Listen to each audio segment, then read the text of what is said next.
So in this, the formation of microspore or pollen grain takes place.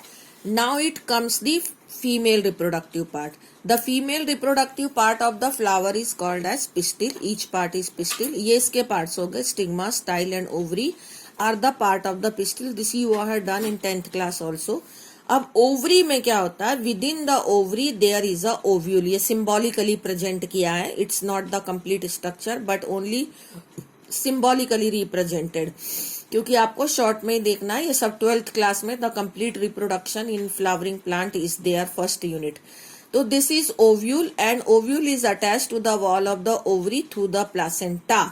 तो this end within the ovule there is a female gamete called as egg. तो आपको अब दोनों position बता दी कि यहाँ पर एंथर में मेल गैमेट पोलन ग्रेन का फॉर्मेशन हो रहा है और ओव्यूल के अंदर फीमेल गैमेट एग का फॉर्मेशन होगा. लेकिन फिर भी हमने इस ओव्यूल के स्ट्रक्चर को बाहर निकाल के बनाया है कि ये जो ओव्यूल है actually this has two covers which are called as integument, और इसके बीच में एम्ब्रियो सैक होता है. And in this embryo sac actually में ये 7 सेल्ड 8 न्यूक्लिएटेड स्ट्रक्चर होता है. This is 7 celled and 8 nucleated structure. It will come later on in the next picture I am showing you, but this is ovule in which this is egg, it is present, and rest of the parts also I am showing when I am taking up the chapter. After this also I am showing you the structure of ovule. अब क्या बता रहे हैं आपको कि this is again I have drawn the flower, क्योंकि इसके बाद में अब स्टेप आएगी पॉलिनेशन की. As I have talk to you that pollen grains are formed in the stamen and the egg is present in the ovule. So that but the egg is here and pollen grains are here. So we need to transfer the pollen grain at the top of the stigma. Then only the process of fertilization can take place, because both of them are quite apart from each other. So with the help of air or insect or water, the pollen grains are transferred from the stamen to the stigma of the same flower or of the other flower of the same species. Once the pollen grain fall at the top of the stigma, this process is called as pollination. You have already done in the 10th class. Now it is I have drawn only the pistil part here. Okay. Now the pollen grain has germination of pollen grain, the next step. Now the pollen grain has fallen on the top of the stigma, so it will absorb the sticky material of the stigma and it will form the pollen tube. This is the pollen tube. Now what happens, the male nucleus present in the pollen grain will divide into 2 male nuclei. I have to labeled here that these are 2 male nuclei. And when the pollen tube move towards the style and then it reaches to the ovary near the ovule, this male nucleus also move along with the length of the pollen tube. जैसे जैसे pollen tube आगे बढ़ती है, इसके अंदर जो 2 mail nucleus हैं वो भी आगे बढ़ के इसके टिप्स पर पहुंच जाते हैं. Now again it is a symbolic representation कि ओवरी में यहाँ ओव्यूल है जो प्लासेंटा से ओवरी की वॉल से अटैच्ड है. और ओव्यूल में एक्चुअली में 2 मेन सेल्स होती हैं. एक तो एग सेल होती है और एक सेंट्रल सेल होती है. अब अगेन मैं आपको जो बार बार बोल रही हूँ कि मैं आपको ओव्यूल का स्ट्रक्चर बताने वाली हूँ, तो ये मैंने यहाँ साइड में ओव्यूल का, उसके अंदर जो एम्ब्रियो सैक है, ये एम्ब्रियो सैक है. ओव्यूल तो पूरा ये कवर मिलाकर होता है, लेकिन ओव्यूल में ये एम्ब्रियो सैक होता है. तो इस एम्ब्रियो सैक का मैं स्ट्रक्चर आपको बता रही हूँ कि ओव्यूल में 2 एंड होते हैं. जैसे कि फिर से मैं बैक पर जा रही हूँ, ये मैंने यहाँ पर इस पर एक ये लिखा था चैलेजल एंड, जहां पर ये दोनों कवर नहीं होते, जहां से वो माइक्रोपाइलर एंड है, और इसका अपोजिट एंड जो होता है वो चैलेजल एंड होता है.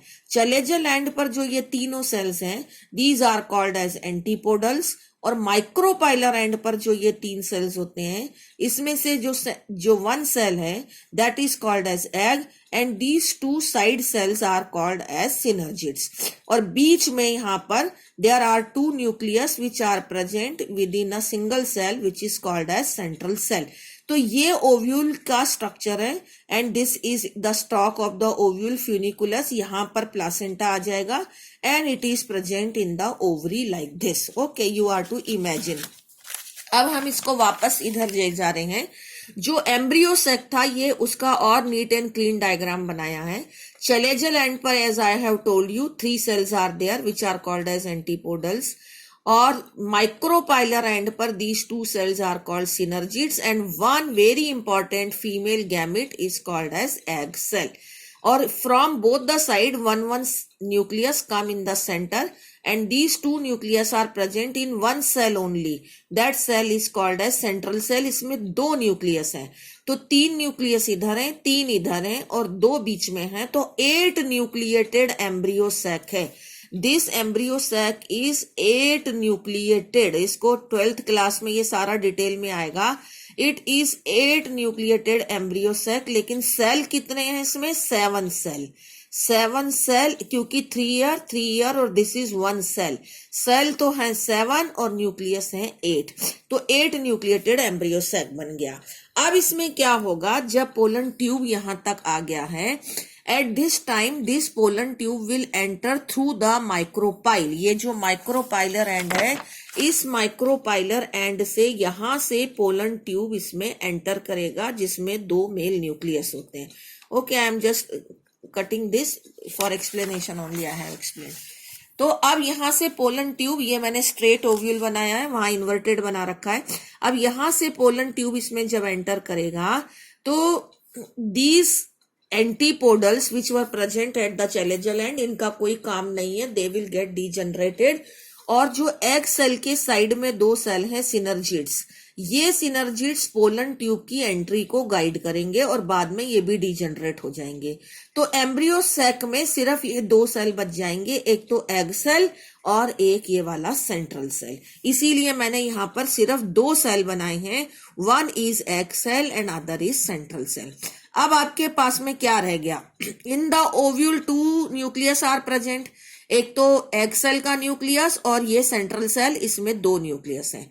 और आपके पास यहां पर इस पोलन ट्यूब में भी 2 मेल न्यूक्लियाई हैं. ओके, यहां तक हमने खत्म कर दिया जर्मिनेशन ऑफ पोलन ग्रेन को. Pollen tube formation, you can write this the pollen tube formation. इस स्टेप को हम फॉर्मेशन ऑफ पोलन ट्यूब भी कह सकते हैं. ठीक है, फॉर्मेशन ऑफ पोलन ट्यूब, ये स्टेप बन गया. अब इसके फॉर्मेशन ऑफ पोलन ट्यूब के बाद में फर्टिलाइजेशन होगा.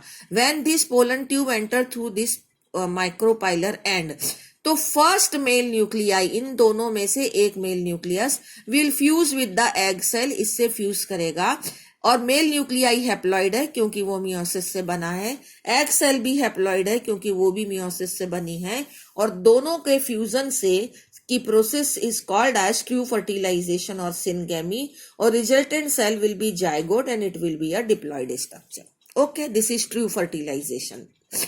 अब दूसरा मेल न्यूक्लियाई जो है, second male nuclei will fuse with the central cell. वो सेंट्रल सेल के अंदर जो 2 पोलर न्यूक्लियाई हैं, तो 2 हैं तो वो डिप्लॉइड हो गया. कभी कभी वो दोनों पोलर न्यूक्लियाई पहले से फ्यूज होकर एक न्यूक्लियस बनाते हैं and that nucleus is called as secondary nucleus. तो आप उसको चाहे 2 पोलर न्यूक्लियाई कह दो या 1 सेकेंडरी न्यूक्लियस कह दो, बात एक ही है.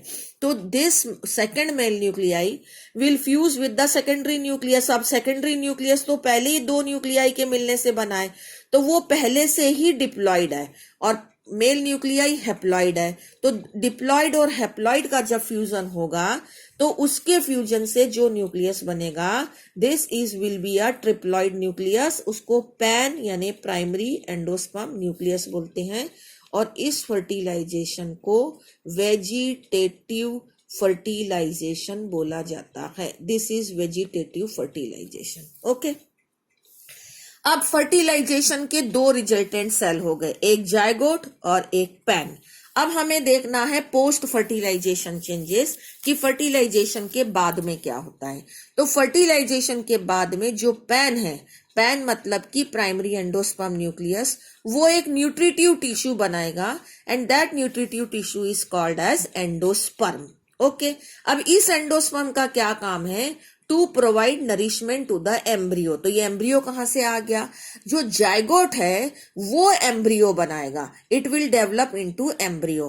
तो इस एम्ब्रियो को बनने के लिए जो नरिशमेंट है चाहिए, that nourishment will be provided by the endosperm. तो ये इन दोनों का फंक्शन पता चल गया कि जो फर्टिलाइजेशन से रिजल्टेंट सेल बने, जायगोट ने एम्ब्रियो बनाना है और पैन ने उसको नरिशमेंट देना है। जो एंडोस्पर्म बनाएगा उस एंडोस्पर्म से वो जायगोट एम्ब्रियो को नरिशमेंट देगा, और नरिशमेंट देते देते एंडोस्पर्म कभी कभी कंप्लीटली एग्जॉस्ट हो जाता है, कभी कभी थोड़ा परसिस्ट भी करता है। अब क्या रह गया कि यहाँ पर इसके अंदर यहाँ पर जायगोट बन गया था, यहाँ पैन बन गया था। अब इस पैन ने एंडोस्पर्म बना के इसको नरिशमेंट दिया तो यहाँ एम्ब्रियो बन गया।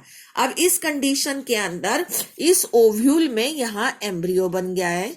तो एम्ब्रियो जो है वो ओव्यूल के अंदर था, लेकिन अब पोस्ट फर्टिलाइजेशन चेंजेस हो रहे हैं, तो ये जो ओव्यूल था ये सीड में कन्वर्ट हो जाएगा, और इस सीड के अंदर अब ये वाला एम्ब्रियो आ जाएगा, क्योंकि जायगोट ने एम्ब्रियो बनाया और embryo is present in the seed and seed will be formed from the ovule. तो यहां लिख दिया है कि ovule will convert into seed, तो सीड में एम्ब्रियो आ गया। अब सीड किस में प्रेजेंट होता है? सीड हमेशा फ्रूट में प्रेजेंट होता है। तो ये जो ओवरी है, in the post fertilization changes, this ovary will convert into fruit. तो ovary, again I am repeating, ovary will convert into fruit, ovule will convert into seed, zygote will convert into embryo. तो fruit में seed आ गया और seed में embryo आ गया। तो that way now this seed will be sown under the soil and it can taken out of the fruit, and it can sown, if we will sow the seed under the soil and all the favorable condition of moisture, temperature and oxygen if is provided, then seed will germinate to form the new plant. That way the life cycle of angiosperm is completed. Thank you. Now I will be showing you it in the book.